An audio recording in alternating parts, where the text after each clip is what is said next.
जितने बीज डालते हैं सब थोड़े उगते हैं, और अगर उग भी गए तो कुछ को तो कीड़े ही खा जाएंगे। अच्छा, थोड़े पौधे भी हो गए तो बकरी खा जाएगी। और जरूरी नहीं है कि सब बड़े हो जाए तो सब में फल लगे, और अगर सब में फल लग भी जाए तो उसमें दाना भी हो, यह भी जरूरी नहीं है। यह प्रकृति का नियम है साहब। जितने लोग पैदा होंगे हर आदमी सफल नहीं होगा। जितने लोग आए हैं हर आदमी यहां नहीं बैठेंगे। जितने लोग बैठेंगे सब नहीं सुनेंगे, जितने लोग सुनेंगे सब समझेंगे नहीं, जितने लोग समझेंगे सब स्वीकार नहीं करेंगे, और जितने लोग स्वीकार करेंगे सब इंप्लीमेंट नहीं कर पाएंगे, उस ज्ञान का उपयोग नहीं कर पाएंगे।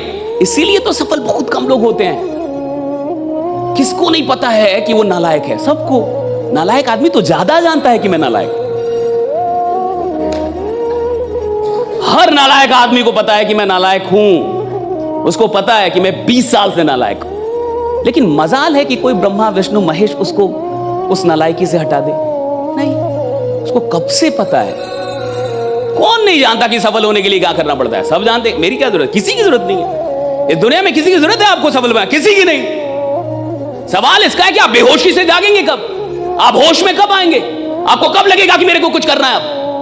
आपको कब महसूस होगा कि जिंदगी कम है, वक्त कम है, कुछ करना होगा?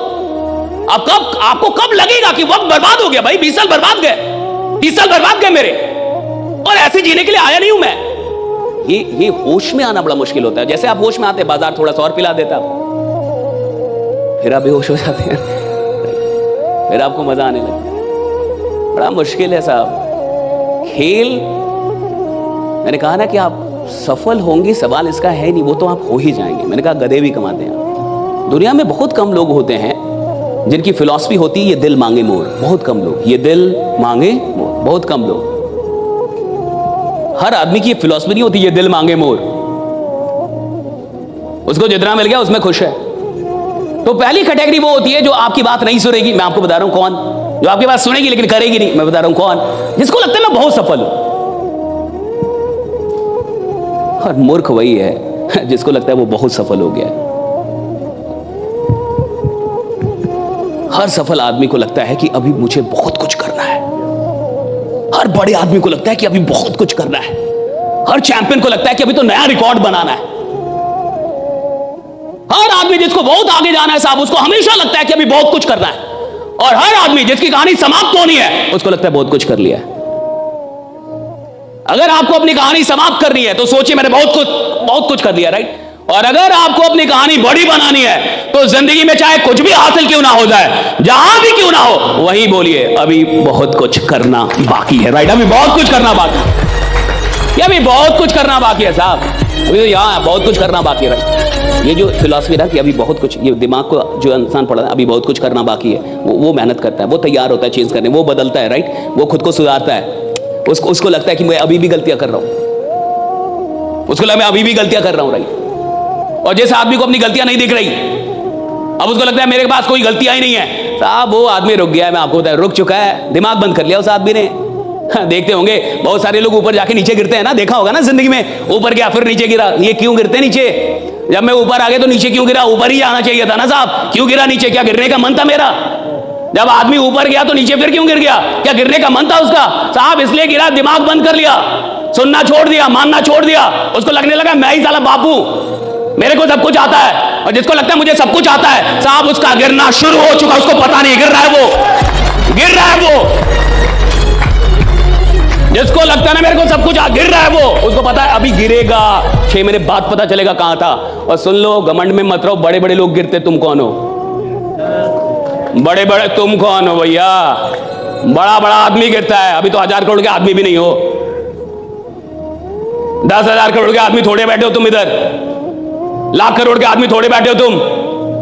लाख करोड़ का आदमी गिरता साहब। बड़ी बड़ी कंपनियां दिवालिया हो जाती हैं, दिवालिया। बैंक दिवालिया हो जाते हैं, बैंक दिवालिया हो जाते हैं। तुम कौन हो? आदमी हो, भी बैंक नहीं हो।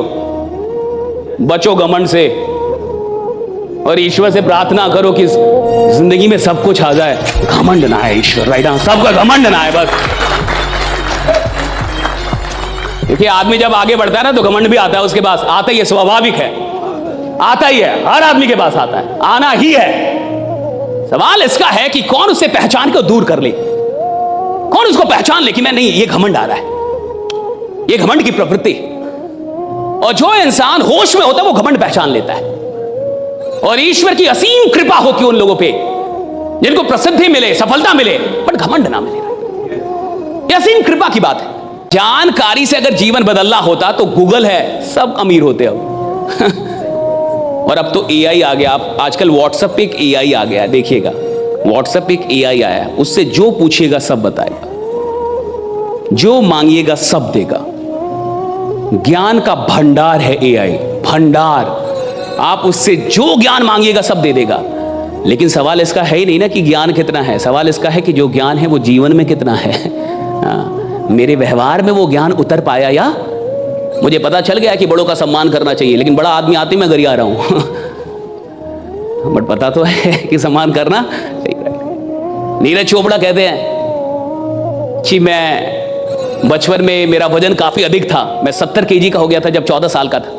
तो मेरी दादी मुझे बहुत दूध दही सब कुछ खिलाती थी। तो 14 साल की उम्र में मैं 70 केजी का था और कुर्ता पैजामा पहनता था। तो लोग मुझे चिढ़ाते थे कि सरपंच आ गया, सरपंच आ गया, सरपंच बोलते थे। तो बच्चों से लड़ जाते थे। तो पूरा परिवार, संयुक्त परिवार था, तो उनके चाचा को बड़ी टेंशन हुई, सबको टेंशन हुई कि 70 केजी ऐसे कैसे चलेगा। तो एक जिम में एडमिशन करवा दिया और जिम में एडमिशन होने के बाद एक ट्रेनर लगवा दिया उनके पीछे। और जब उनका शरीर बढ़िया हो गया तो ट्रेनर बोला अब इनका क्या करना है। तो किसी को पता नहीं था कि इनका करना क्या है। और वो कहते हैं कि मेरे गांव में खेल और कुछ खास होता नहीं था, हमारा खेल से कोई खास नाता नहीं था। और फिर उनको खेल के बारे में पता चला, वो भी जावलिन में ही गए, गोल्ड लेके आए इंडिया के लिए।